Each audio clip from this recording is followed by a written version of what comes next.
Soc en Salvador Busquets i soc l'actual director de Càritas Diocesana de Barcelona. Càritas té un gran patrimoni, té un gran tresor al davant, que és la seva concepció de la persona. Aquesta mirada sobre com és la persona fa que la nostra actuació i la nostra manera d'acostar-nos a aquesta persona i també la relació entre els qui ens volem acostar a aquestes persones sigui d'una manera determinada. No n'hi ha prou només amb atendre la realitat concreta d'aquella persona. Hem de fer un pas més enllà, que és analitzar per què està passant aquesta situació.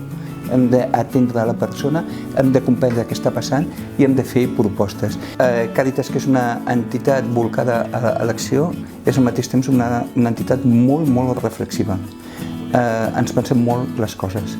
Hi ha tot un decantatge a l'hora de decidir cap a on anem, que parteix des de la constatació en el territori i les demandes que a vegades les rebem des de la mateixa administració.